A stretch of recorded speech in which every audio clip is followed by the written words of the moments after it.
வணக்கம். மாலை முரசு செய்திகளை விரிவாக பார்ப்பதற்கு முன் தலைப்புச் செய்திகளை பார்க்கலாம். தமிழகத்தில் 5000 கோடி ரூபாய் செலவில் 25 புதிய துணை மின் நிலையம் அமைக்கப்படும். சட்டப்பேரவையில் முதலமைச்சர் எடப்பாடி பழனிசாமி அறிவிப்பு. எம்ஜிஆர் நூற்றாண்டு விழாவை ஒட்டி ஆயுள் கைதிகள் 68 பேர் விடுதலை. உறவினர்கள் மகிழ்ச்சி, சிறை வாசலில் கண்ணீர் மல்க வரவேற்பு.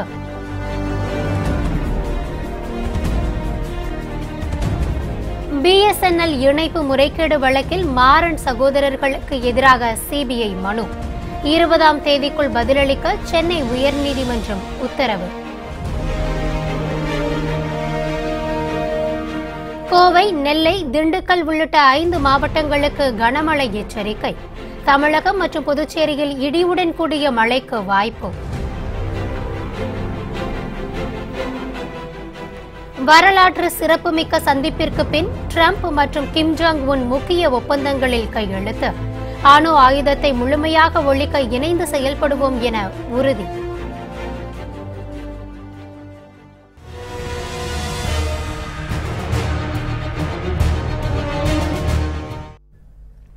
தமிழகத்தின் பல்வேறு மாவட்டங்களில் 5068 கோடி ரூபாய் செலவில் 25 புதிய துணை மின் நிலையம் அமைக்கப்படும் என முதல்வர் உறுதியளித்துள்ளார்.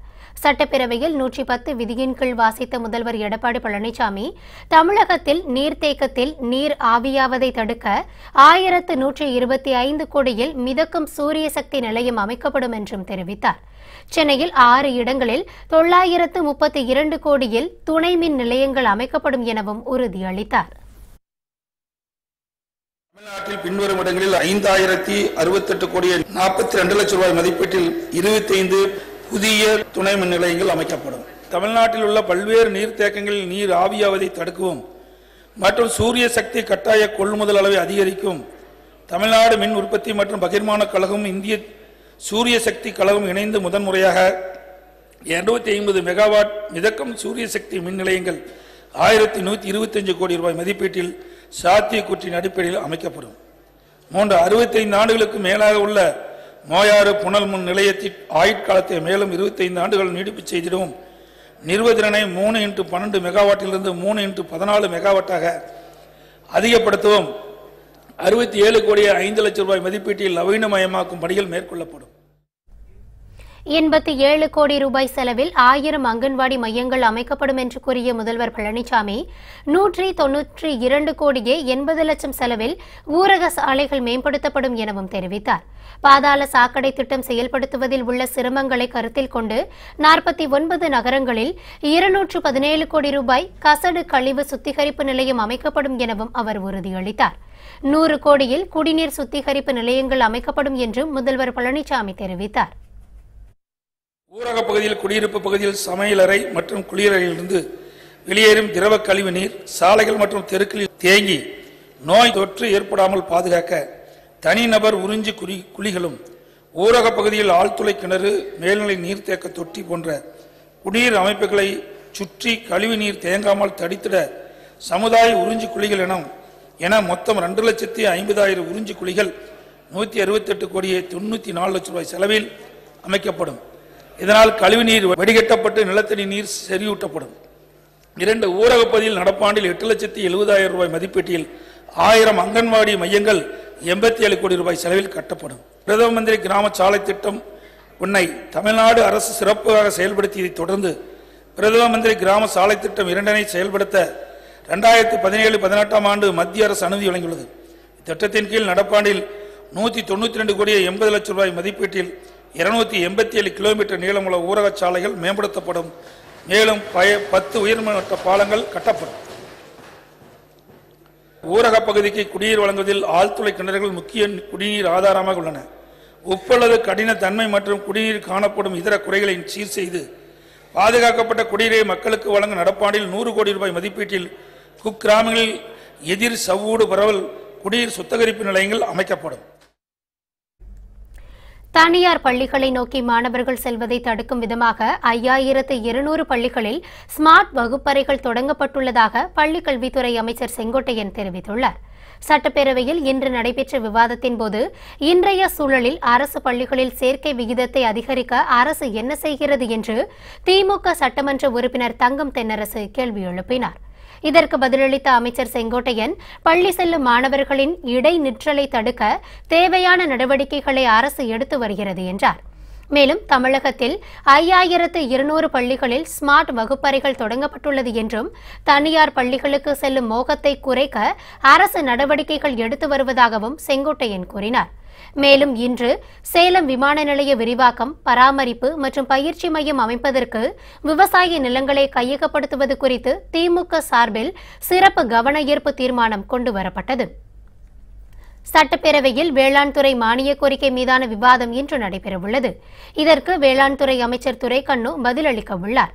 துறை சார்ந்த புதிய அறிவிப்புகளையும் அவர் வெளியிட உள்ளார்.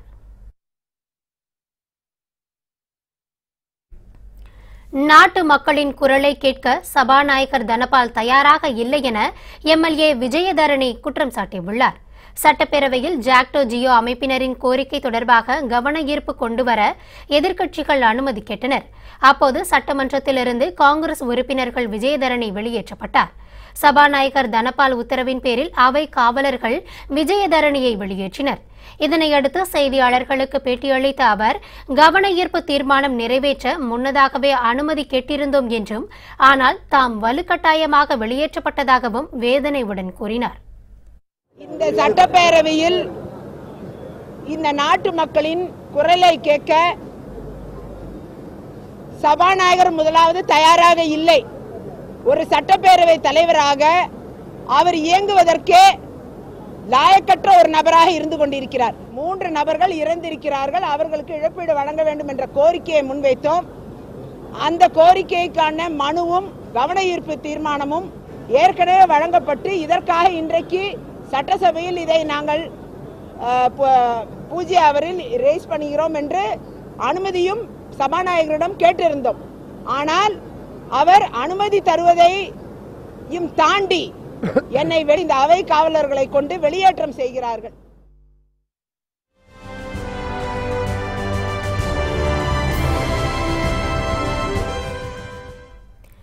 எம்ஜிஆர் நூற்றாண்டு விழாவை ஒட்டி 2வது கட்டமாக 52 சிறை கைதிகள் புழல் சிறையில் இருந்து விடுதலை செய்யப்பட்டனர். முன்னாள் முதலமைச்சர் எம்ஜிஆர் நூற்றாண்டு விழாவை ஒட்டி ஆயுள் தண்டனை பெற்று பல ஆண்டுகளாக தமிழக சிறைகளில் அடைக்கப்பட்டிருந்த தேர்ந்தெடுக்கப்பட்ட கைதிகளை விடுவிக்க தமிழக அரசு உத்தரவு பிறப்பித்திருந்தது. இதையடுத்து முதல் கட்டமாக 6ஆம் தேதி புழல் சிறையில் இருந்து 67 ஆயுள் தண்டனை கைதிகள் விடுதலை செய்யப்பட்டனர். 2ஆம் கட்டமாக புழல் சிறையில் இருந்து 44 பேர், பெண்கள் சிறப்பு சிறையில் இருந்து 8 பேர் விடுதலை செய்யப்பட்டனர். விடுதலை செய்யப்பட்டவர்கள் அனைவருக்கும் தொழில் சார்ந்த கல்வி வழங்கப்பட்டுள்ளதாகவும், அவர்கள் சுய தொழில் செய்ய தமிழக அரசு சார்பில் ஏற்பாடு செய்யப்பட்டுள்ளதாகவும் டிஐஜி முருகேசன் கூறினார். சிறைத்துறையிலிருந்து அவர்களுக்கு பல்வேறு 10க்கும் மேற்பட்ட தொழிற்கல்வி வழங்கியிருக்கிறோம். அது குறிப்பாக இன்று ரிலீஸ் ஆகியிருக்கின்ற சிலவாசிகள் ஒருத்தர் 7 கோர்ஸ் முடிச்சிருக்காரு, இன்னொருத்தர் 11 கோர்ஸ் முடிச்சிருக்காரு. ஒருத்தர் வெளியில் படிக்காம சிறைக்குள்ளேயே அடிப்படை கல்வியிலிருந்து ஆரம்பிச்சு 4 கோர்ஸ் முடிச்சுட்டு வெளியே போறாரு. 4மே தொழிற்கல்வி. குறிப்பாக ஐடிஐயில் ஒருத்தர் படிச்சிருக்காரு. அதில் எல்லாமே இப்போ இன்னைக்கு போறவங்களில் ஒரு 3/4 பாகம் சிறையில் நிறைய கோர்ஸ் முடிச்சுட்டு தான் வெளியே போயிருக்காங்க. அதனால அவங்க போனோன்னா அவங்களுக்கு நிறைய கோர்ஸ் இருக்கு. அந்த கோர்ஸ்ல எந்த கோர்ஸ் அவங்களுக்கு செட் ஆகுதோ அதில் போயிட்டு அவங்க ஏதாவது ஒரு வேலையில இணைந்து வாழ்க்கையை தொடரலாம். விடுதலை செய்யப்பட்டவர்களை அழைத்துச் செல்ல உறவினர்கள் பலரும் அங்கு ஆர்வமுடன் கூடியிருந்தனர். அப்போது இதுபோன்ற செயல்களில் எவரும் ஈடுபட வேண்டாம் என்றும் ஏசுராஜ் என்பவர் கண்ணீர் மல்க கேட்டுக் கொண்டார். இது ரொம்ப சந்தோஷம். எனக்கு 2 புத்தகம், என் பொண்ணு போதும். பட்ட அனுபவங்கள் அதிகம். இனிய மாதிரி யாரும் வரக்கூடாது. அனைத்து பயிற்சி வழங்கப்படுது. மனதில் நிம்மதியா இருப்பதுக்கு என்னென்ன தேவை? யோகா, மெடிடேஷன், டெய்லரிங், பிளாஸ்டிக், கைவினை பொருள், கேட்டரிங், சிஎஃப்என், அப்புறம் செங்கல் சூளை, எலக்ட்ரிஷியன், பிளம்பர், டெய்லரிங் அனைத்திலுமே நான் சர்டிஃபிகேட் வாங்கியிருக்கிறேன். குறைச்சலா 2 டிகிரி முடிச்சிருக்கேன். ஒரு 10 டிகிரி தொழில்நுட்பத்துக்காக இருக்கிறேன். ஐயா எனக்கு வேலை வாங்கி தரேன்னு சொல்லியிருக்காங்க. 2 டிகிரியா பிஏ செகண்ட் இயர் முடிச்சிருக்கிறேன். பிஏ செகண்ட் இயர் சிஎஃப்என் முடிச்சிருக்கேன். டிகிரி முடிச்சிருக்கேன். இனி இருக்க காலத்தில் நான் நல்லபடியா என்னை வந்து ஒரு உதாரணமா, இவன் ஒரு சிறைவாசின்னு சொல்லாம, இவன் ஒரு அக்கிஸ்டின்னு சொல்லாம, என் குடும்பத்திற்கும் என்னை சார்ந்தவர்களுக்கும் என் தம்பிக்கும் எங்க அக்காவுக்கும் என் மனைவி முக்கியமா அவங்களுக்காக மனத்திற்கு தொழில் சார்ந்த படிப்புகளை கற்றதன் மூலம் சுய தொழில் தொடங்க உள்ளதாகவும் விடுதலை செய்யப்பட்டவர்கள் தெரிவித்தனர். முதலமைச்சருக்கு ரொம்ப நன்றி சொல்றேன். எங்கெல்லாம் இவ்வளோ நாள் வந்து நல்ல இடத்த ரெக்கமெண்ட் பண்ணி சூப்பண்டமாக நன்றி சொல்கிறேன். டிஹெச் சாருக்கு நன்றி சொல்கிறேன். முதலமைச்சர் சாருக்கு ரொம்ப ரொம்ப நன்றி சொல்கிறேன். ரொம்ப வாழ்த்துக்கள். எங்களுக்கு ரொம்ப சந்தோஷமாக இருக்குது. அப்புறமேட்டு மீதி இருக்கிற சிறைவாசிங்களாம் எல்லாருமே விடுதலை பண்ணால் இன்னும் நல்லாயிருக்கும். கல்வி சொல்லி கொடுத்தாங்க. கல்வி படிச்சிருக்கோம். டைலரிங் படிச்சிருக்கோம். அப்புறம் நூலிங் எம்ப்ராய்டிங் கற்றுருக்கோம். எல்லாம் ஒரு 10 பயிற்சி கற்றுருக்கோம்.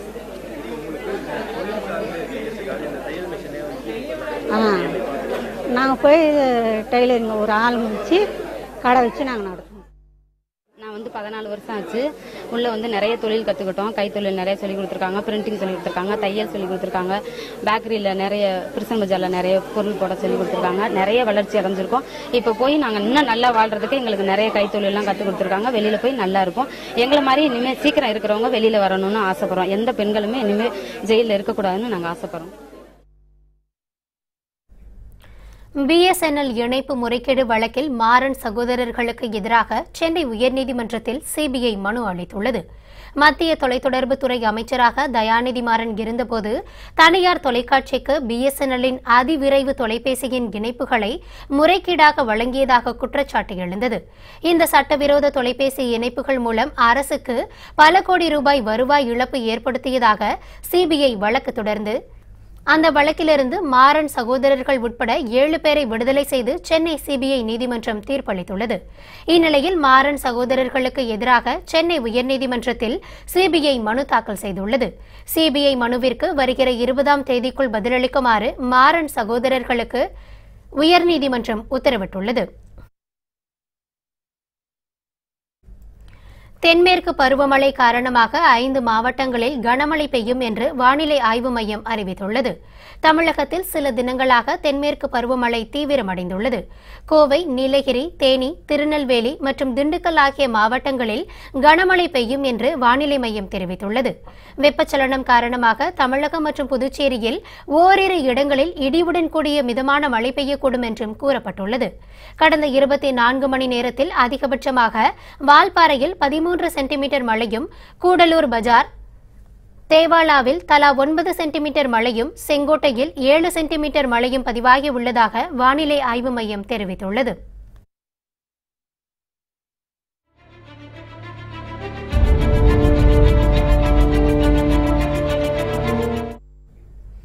அமெரிக்க அதிபர் டிரம்ப் வடகொரிய அதிபர் கிம் ஜாங் உன் சந்திப்பிற்கு பின் முக்கிய ஒப்பந்தங்களில் கையெழுத்திட்டனர். உலகமே எதிர்பார்த்து காத்திருந்த அமெரிக்க அதிபர் டிரம்ப் மற்றும் வடகொரிய அதிபர் கிம் ஜாங் உன் சந்திப்பு இன்று காலை 6:30 மணிக்கு சிங்கப்பூர் கேபெல்லா ஹோட்டலில் நடைபெற்றது. இவர்கள் இருவரும் இரு நாட்டு உறவுகள் குறித்து நீண்ட நேரம் பேசினர். இந்த சந்திப்பின் போது அணு ஆயுத ஒழிப்பு விவகாரத்தில் இணைந்து செயல்படுவோம் என உறுதி எடுத்துக் கொண்டனர். அதன் பிறகு இரு நாட்டு தலைவர்களும் 48 நிமிடங்கள் தங்களது அதிகாரிகளுடன் 2ஆம் கட்ட பேச்சுவார்த்தையில் ஈடுபட்டனர். இந்த பேச்சுவார்த்தைக்கு பின் 2 பேரும் கூட்டாக செய்தியாளர்களை சந்தித்து பேசினர். அப்போது பேசிய டிரம்ப் அமெரிக்க வரலாற்றில் மாபெரும் வெற்றி என்றார். கிம் பேசும்போது கடந்த காலத்தை மறக்க முடிவு செய்துள்ளோம் என்றும் வரும் காலத்தில் உலகத்தில் மிகப்பெரிய மாற்றம் ஏற்படும் எனவும் தெரிவித்தார். தொடர்ந்து செய்தியாளர் கேட்ட கேள்விக்கு பதிலளித்த டிரம்ப் அமெரிக்காவுக்கு கிம் ஜாங்கை அழைப்பேன் என்று உறுதியளித்தார். பின்னர் இருவரும் பத்திரிகையாளர்கள் முன்பு முக்கிய ஒப்பந்தங்களில் கையெழுத்திட்டனர். அதன் பிறகு இருவரும் கைகுலுக்கி சென்றனர். தமிழக அரசால் காவல்துறை மற்றும் அதிகாரிகள் அச்சுறுத்தப்படுகின்றனர் என மத்திய அமைச்சர் பொன் ராதாகிருஷ்ணன் குற்றம் சாட்டியுள்ளார். தஞ்சாவூரில் செய்தியாளர்களை சந்தித்த அவர் சேலம் சென்னை 8 வழிச்சாலை பணியில் முதலமைச்சர் பழனிசாமியின் முயற்சிக்கு பாராட்டுகள் தெரிவித்தார். 2 ஆண்டுகளுக்கு மேலாகியும் குளச்சல் துறைமுகம் திட்டம் கொண்டுவராமல் இருப்பது வேதனையாக உள்ளது என்றும் தமிழக அரசு இதற்கான முயற்சிகளை உடனடியாக எடுக்க வேண்டும் என்றும் பொன் ராதாகிருஷ்ணன் கேட்டுக் கொண்டார். வதந்திகள் மூலம் பல திட்டங்களுக்கு தடை ஏற்படுவதாக குறிப்பிட்ட அவர், வதந்தி அடிப்படையில் செயல்பட்டால் அது மக்களை பாதிக்கும் என வருத்தம் தெரிவித்தார். தமிழகத்தில் காவல்துறையினர் மற்றும் அதிகாரிகள் தமிழக அரசால் அச்சுறுத்தப்படுகின்றனர் என அவரது குற்றச்சாட்டு அரசியல் வட்டாரத்தில் சலசலப்பை ஏற்படுத்தியுள்ளது. அரசாங்கம் எந்தவிதமான கடுமையான நடவடிக்கையும் யார் மீதும் எடுப்பதற்கு தயாராக இல்லை. காவல்துறை இன்று அரசாங்கத்தால் அச்சுறுத்தப்படுகிறது. காவல்துறை அரசாங்கத்தால் அச்சுறுத்தப்படுகிறது. அதிகாரிகள் அரசாங்கத்தால் அச்சுறுத்தப்படுகிறார்கள். நீங்க தான் சொல்றீங்க, முதலமைச்சர் சொல்றாரு பயங்கரவாதிகள் நுழைஞ்சிட்டாங்க, அதனால தான் சுட வேண்டிய தேவை வந்துன்னு. அப்புறம் சுட்ட அதிகாரிகளுக்கு வந்து பனிஷ்மெண்ட் கொடுக்குறீங்க. சுட்ட காவல்துறைக்கு பற்றி நீங்க யாருமே கண்டுக்க மாட்டேங்கிறீங்க. காவல்துறை சுட்டதுன்னு சொன்னாச்சுனாக்கி அவங்க மரண தண்டனை கொடுக்கக்கூடிய அளவில் அவங்க மேல கேஸ் போடுங்க. தமிழகத்தில் ஆளப்போவது இரட்டை இலைதான் என அமைச்சர் ஜெயக்குமார் தெரிவித்துள்ளார். சென்னை எண்ணூரில் காசி விஸ்வநாதர் கோவில் குப்பத்தில் தீ விபத்து ஏற்பட்ட குடிசை பகுதிகளை அவர் அமைச்சர் பெஞ்சமினுடன் சேர்ந்து நேரில் பார்வையிட்டார். இதனையடுத்து செய்தியாளர்களுக்கு பேட்டியளித்த அமைச்சர் ஜெயக்குமார், தமிழ்நாட்டு மக்கள் மனதில் இருப்பது அதிமுக தான் என்று கூறினார். கற்பனை உலகத்தில் இருப்பவர்கள்தான் தேவையில்லாத கருத்துக்களை கூறுவதாகவும் 27 வருடத்திற்கு மேலாக அரியணையில் இருக்கும் கட்சி அதிமுக தான் என்றும் அவர் கூறினார். இலை தள்ளாடுது, தத்தளிக்குது அப்படின்ற மாதிரி ஒரு பதில சொல்லியிருக்காரு. அது அந்த மாதிரி சொல்றவங்க இந்த உலகத்தை உணர்ந்தவர்கள் அவங்க வந்து கற்பனை உலகம் வரலாறை நோக்கும் போது கொஞ்சம் பின்னாடி இந்திய அண்ணா திராவிட முன்னேற்ற கழகம் வந்து முழுமைய அளவுக்கு வந்து ஆண்ட கட்சியை ஆண்டு 27 வருடத்துக்கு மேலாக தொடர்ந்து அரியணையில் இருக்கின்ற கட்சி அண்ணா திராவிட முன்னேற்ற கழகம் கட்சி இயக்கம். எனவே இது நாளைக்கும் இதான் வந்து தமிழ்நாட்டில் இன்னும் புதுசாக முடிச்சு வராங்க. அவங்களுக்கெல்லாம் இடம் இருக்கா அப்படின்னா நிச்சயமாக தமிழ்நாட்டு மக்கள் மத்தியில் இடமே இருக்காது. நான் மதிக்கும் முதல் தலைவர் வாஜ்பாய் என வைகோ தெரிவித்துள்ளார். டெல்லியில் உள்ள எய்ம்ஸ் மருத்துவமனையில் வாஜ்பாய் உடல்நிலை பற்றி கேட்டறிந்த அவர் இவ்வாறு தெரிவித்தார். என் மனம் கவர்ந்த தலைவர் அடல் பிஹாரி வாஜ்பாய் அவர்கள் தன்னை ஒரு வளர்ப்பு மகன் என்றே பீகார் கூட்டத்தில் சொன்னார். இப்பொழுது நான் உள்ளே சென்ற பொழுது அவர் யாரையும் பார்க்க விடுவதில்லை. காரணம், அவர் நன்றாக இருக்கிறார். முதலில் அவர் நன்றாக இருக்கிறார். அவருடைய வளர்ப்பு மகள் நமிதா, சகோதரி நமிதா அவர்களை சந்தித்து நான் நீண்ட நேரம் பேசிக் கொண்டிருந்தேன். அவர்கள் என்ன சொன்னார்கள் என்றால், வாஜ்பாய் நல்லா இருக்கிறாங்க, அவரை மானிட்டர் பண்ணணுங்கிறதுக்காக வந்திருக்கிறாங்க, நல்லா, வேற ஒண்ணுமே கவலைப்படுறதுக்கு ஒண்ணு இல்லை, நத்திங் டு வரி. நடப்பு கல்வியாண்டில் +1 மற்றும் +2 பொதுத் தேர்வுகள் குறித்து அமைச்சர் செங்கோட்டையன் விளக்கம் அளித்தார். சென்னையில் செய்தியாளர்களிடம் பேசிய அவர், நீட் தேர்விற்கு விலக்கு பெற வேண்டும் என்பதே தமிழக அரசின் நிலைப்பாடாக உள்ளதாகவும் கூறினார். மொழிப்பாடம் என்று சொல்லப்படுகிற தமிழ் ஆங்கிலத்தில் 2 தாள்கள் இருந்தது. அதை ஒன்றாக மாற்றி 6 பாடங்களுக்கும் 6 தேர்வுகள் எழுதுவதற்கு அரசு நடவடிக்கை மேற்கொண்டிருக்கிறது. இந்த அட்டவணையை பொறுத்தவரையிலும் தேர்வு எப்போது எழுதப்படுகிறது என்பதை நாங்கள் மனதிலே கொண்டு இந்த பணிகளை இந்த ஆண்டும் அதை நிறைவேற்றியிருக்கிறோம். இது தமிழகத்தில் மட்டும்தான் இது நடைபெறுகிறதே தவிர இந்தியாவில் எந்த மாநிலத்திலும் இல்லை என்பதை நான் இந்த நேரத்திலே தெரிவித்துக் கொள்கிறேன். ஏனென்று சொன்னால் 12ஆம் வகுப்பு படிக்கின்ற மாணவர்கள் தேர்வு தொடங்கும் நாள் 1/3/2019, தேர்வு முடியும் நாட்கள் 19/3/2019 ஆண்டு. தேர்வு முடிவுகள் வெளியிடப்படும் நாள் 19/4/19 என்ற முறையில் தேர்வுகள் முடிவுகள் அறிவிக்கப்படும். காஷ்மீரில் பாதுகாப்பு பணியில் ஈடுபட்ட போலீசார் மீது தீவிரவாதிகள் நடத்திய துப்பாக்கி சூட்டில் 2 பேர் வீரமரணம் அடைந்தனர். ஜம்மு காஷ்மீர் மாநிலம் புல்வாமா மாவட்டத்தில் உள்ள நீதிமன்ற வளாகத்தில் போலீசார் பாதுகாப்பு பணியில் ஈடுபட்டு வந்தனர். இன்று அதிகாலை அந்த பகுதியில் நுழைந்த தீவிரவாதிகள் நீதிமன்ற வளாகத்தில் இருந்த போலீசாரை குறிவைத்து துப்பாக்கியால் சுடத் தொடங்கினர். இதற்கு பதிலடியாக போலீசாரும் துப்பாக்கியால் சுட்டனர். இந்த தாக்குதலில் 2 போலீசார் உயிரிழந்தனர். மேலும் 3 வீரர்கள் படுகாயமடைந்தனர். இந்த தாக்குதலை அடுத்து அப்பகுதியில் பாதுகாப்பு பலப்படுத்தப்பட்டுள்ளது. ஊழியர்கள் மற்றும் ஆசிரியர்களின் கோரிக்கைகளை அரசு பரிசீலிக்க வேண்டும் என திமுக செயல் தலைவர் மு.க.ஸ்டாலின் வலியுறுத்தியுள்ளார். சென்னை எழிலகத்தில் ஊதிய உயர்வு, புதிய ஓய்வூதிய திட்டம் ரத்து உள்ளிட்ட பல்வேறு கோரிக்கைகளை முன்னிறுத்தி ஜாக்டோ ஜியோ அமைப்பினர் 2வது நாளாக இன்று போராட்டத்தில் ஈடுபட்டு வருகின்றனர். இந்த போராட்டத்திற்கு ஆதரவு தெரிவித்து மு.க.ஸ்டாலின் ஜாக்டோ ஜியோ அமைப்பினரை சந்தித்தார். பின்னர் செய்தியாளர்களிடம் பேசிய அவர், அரசு ஊழியர்கள் மற்றும் ஆசிரியர்களின் கோரிக்கைகளை அரசு பரிசீலனை செய்ய வேண்டும் என கேட்டுக் கொண்டார். மக்கள் பிரச்சினையை பற்றி அதிமுக அரசு கவலைப்படுவதில்லை என கூறிய மு.க.ஸ்டாலின், ஆட்சியை தக்க வைத்துக் கொள்வதில்தான் அவர்கள் கவனம் செலுத்தி வருவதாகவும் தெரிவித்தார். அமைப்பின் சார்பில் பல கோரிக்கைகளை இந்த அரசுக்கு முன்வைத்து நேற்று உண்ணாவிரதத்தை தொடங்கியிருக்கிறார்கள். இன்று 2வது நாளாக இந்த உண்ணாவிரதம் நடந்து கொண்டிருக்கிறது. எனவே அவர்களுடைய கோரிக்கையை அரசு உடனடியாக பரிசீலித்து உரிய நடவடிக்கை எடுக்க வேண்டும் என்று நான் கேட்டுக்கொள்கிறேன். ஆட்சியில் இருக்கக்கூடியவருடைய தன்மை எப்படி இருக்கிறது என்று சொன்னால், மக்கள் பிரச்சனை பற்றி அவர்கள் கவலைப்படுவதில்லை. இந்த ஆட்சியை எப்படி தக்க வைத்துக் கொள்வது, சட்டமன்ற உறுப்பினர்களுக்கு தொடர்ந்து எப்படி மாமூல தந்து அவர்களை தங்கள் பக்கம் தக்க வைத்துக் கொள்வது என்பதிலே தான் அவர்கள் திட்டமிட்டுக் கொண்டிருக்கிறார்கள் தவிர மக்களை பற்றி அவர்கள் கிஞ்சிற்றும் கவலைப்படவில்லை. 1.5 ஆண்டு காலமாக பல்வேறு விதமான போராட்டங்கள் நடத்தியிருக்கிறோம். இந்த கடைசி கட்டமாக இந்த உண்ணாவிரத போராட்டத்தை தொடங்கியிருக்கிறோம். காலவரையற்ற உண்ணாவிரதம். எதற்குமே அசைந்து கொடுக்காத இந்த தமிழக அரசு இந்த காலவரையற்ற உண்ணாவிரதத்தின் மூலமாக ஏற்படக்கூடிய உயிர் இழப்புகளை பாதுகாக்க வேண்டும் என்று நினைத்தால் உடனடியாக ஜாக்டோ ஒருங்கிணைப்பாளர் அழைத்து பேச வேண்டும். யாருக்கும் எந்த விதமான இடையூறும் இல்லாமல் நாங்கள் கடைசி வரை இந்த போராட்டத்தை நடத்தி கொண்டிருப்போம். அரசு எங்களை அழைத்து பேசும் வரை இந்த போராட்டம் தொடரும். ஆண்டுதோறும் ஜூன் 12ஆம் தேதி திறக்கப்படும் மேட்டூர் அணை இந்த ஆண்டு திறக்கப்படாததால் விவசாயிகள் கவலை அடைந்துள்ளனர். ஒவ்வொரு ஆண்டும் காவிரி டெல்டா பாசனத்திற்கு ஜூன் 12ஆம் தேதி மேட்டூர் அணை திறக்கப்படுவது வழக்கம். இதன் மூலம் சேலம், நாமக்கல், திருச்சி, தஞ்சை, நாகப்பட்டினம் உள்ளிட்ட காவிரி டெல்டா மாவட்டங்கள் பாசன வசதி பெற்று வருகிறது. பருவமழை பொய்த்து போனதாலும் காவிரி நடுவர் மன்ற தீர்ப்பின்படி வழங்க வேண்டிய தண்ணீரை கர்நாடகா வழங்காததாலும் மேட்டூர் அணை தற்போது 39.94 அடியாக குறைந்து குட்டை போல் காட்சியளிக்கிறது.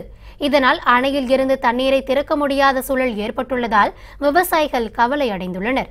அணையில் குறைந்தபட்சம் 80 அடி தண்ணீர் இருந்தால் மட்டுமே அணையை பாசனத்திற்கு திறக்க முடியும் என்பது குறிப்பிடத்தக்கது. இதனிடையே மேட்டூர் அணை திறக்கப்படாததை கண்டித்து நாகையில் சுமார் 50க்கும் மேற்பட்ட விவசாயிகள் மெழுகுவர்த்தி ஏந்தி கண்ணீர் அஞ்சலி செலுத்தினர். மேலும் கடைமடையில் தொடர்ந்து 7வது ஆண்டாக குறுவை சாகுபடி பொய்த்துள்ளதாக அவர்கள் வேதனை தெரிவித்தனர். வாழ்வாதாரம் கெட்டு போச்சு. மேட்டூர் அணையை திறக்காமல் விவசாயிகளை கொல்லாதே.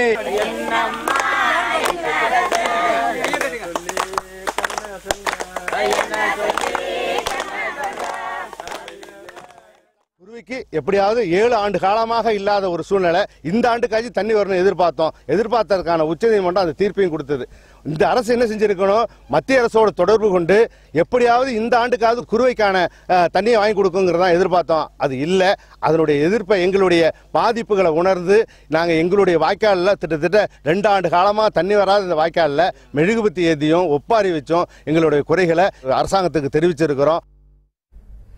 குழந்தை தொழிலாளர்களே இல்லை என்ற நிலையை உருவாக்க குழந்தை தொழிலாளர் தடை சட்டத்தை முழுமையாக கடைபிடிக்க வேண்டும் என தமாக தலைவர் ஜி.கே. வாசன் வலியுறுத்தியுள்ளார்.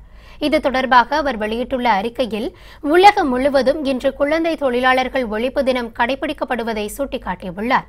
வறுமையை காரணம் காட்டி குழந்தைகளை பெற்றோர் வேலைக்கு அனுப்புவதை ஒருபோதும் ஏற்றுக்கொள்ள முடியாது என்றும், பொருளாதார வசதி இல்லாத சூழ்நிலையில் அரசு பள்ளிகளில் குழந்தைகளை படிக்க வைக்க பெற்றோர்கள் முயற்சி எடுக்க வேண்டும் என்றும் அவர் வலியுறுத்தியுள்ளார். பள்ளிக்கு வராமல் இருக்கும் குழந்தைகளை அடையாளம் கண்டு குழந்தை தொழிலாளர்களை ஒழிக்க அரசு தொடர் நடவடிக்கை எடுக்க வேண்டும் என கூறியுள்ள ஜி.கே. வாசன், குழந்தை தொழிலாளர்களே இல்லை என்ற நிலையை உருவாக்க குழந்தை தொழிலாளர் தடை சட்டத்தை முழுமையாக கடைபிடிக்க வேண்டும் என ஜி.கே. வாசன் தனது அறிக்கையில் கேட்டுக் கொண்டுள்ளார். கொத்தடிமைத்தனத்தை தடுத்து நிறுத்தி குழந்தைகளுக்கான கல்வியை புகுத்துவதில் யுனிசெஃப் சிறப்பாக பணியாற்றி வருவதாக நடிகை த்ரிஷா தெரிவித்துள்ளார். சென்னை அண்ணா நகரில் குழந்தை தொழிலாளர்கள் ஒழிப்பு தினத்தை ஒட்டி தமிழ்நாடு அரசு தொழிலாளர் துறை சார்பில் விழிப்புணர்வு பேரணி நடைபெற்றது. இதில் யுனிசெஃப் நல்லெண்ண தூதரும் நடிகையுமான த்ரிஷா கலந்து கொண்டு பேரணியை தொடங்கி வைத்தார். அப்போது பேசிய அவர், குழந்தைகளுக்கு எதிரான பாலியல் தொல்லை அதிகரித்துள்ளதாக தெரிவித்தார். பெற்றோர்கள் தங்கள் குழந்தைகளை வேலைக்கு அனுப்பாமல் பள்ளிகளுக்கு செல்ல உதவ வேண்டும் என்றும் த்ரிஷா கேட்டுக் கொண்டார். கொத்தடிமைத்தனத்தை தடுத்து நிறுத்தி குழந்தைகளுக்கான கல்வியை புகுத்துவதில் யுனிசெஃப் சிறப்பாக பணியாற்றி வருவதாகவும் அவர் குறிப்பிட்டார்.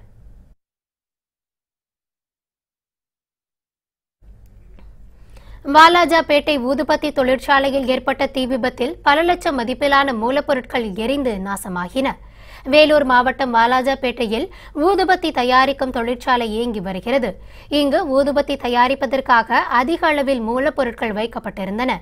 இந்நிலையில் திடீரென மின்கசிவு ஏற்பட்டு தொழிற்சாலை முழுவதும் தீப்பிடித்து எரிந்தது. தொழிற்சாலை இயங்காத நேரம் என்பதால் அனைத்து பகுதிகளுக்கும் தீ மளமளவென பரவியது.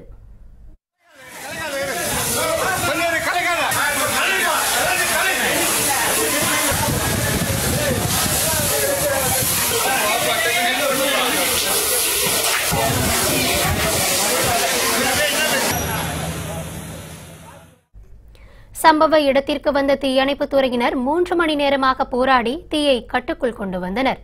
இந்த விபத்தில் பல லட்சம் மதிப்பிலான மூலப்பொருட்கள் தீயில் கருகி நாசமானதாக கூறப்படுகிறது. திருப்பதி திருமலை கோவிலை தொல்பொருள் துறை கையகப்படுத்தும் முயற்சியை அரசு கைவிட வேண்டும் என பால பிரஜாபதி அடிகளார் வேண்டுகோள் விடுத்துள்ளார். கன்னியாகுமரியில் செய்தியாளர்களிடம் பேசிய அவர், தமிழரின் வரலாற்று பெருமையான திருப்பதி திருமலையை தொல்பொருள் துறை கையகப்படுத்துவது வன்மையாக கண்டிக்கத்தக்கது என கூறினார். மேலும் இந்த நடவடிக்கையை அரசு கைவிட வேண்டும் என்றும் அவர் வேண்டுகோள் விடுத்துள்ளார். திருப்பதி ஆலயத்தை தொல்பொருள் துறையோடு இணைக்க வேண்டும் என்று ஒரு செயல்பாடு வெளிப்படுத்தப்பட்டிருக்கிறது. இது ஏற்றுக்கொள்ளத்தக்கதல்ல. திருப்பதியை இருப்பது போல பாதுகாக்க வேண்டும். இதுதான் எங்களுடைய கோரிக்கை. புத்தம் புதிய செய்திகள் அவ்வப்போது முழுமையாக மாலை முரசு தொலைக்காட்சி வழங்கும். இணைந்திருங்கள் மாலை முரசு தொலைக்காட்சியுடன். வணக்கம்.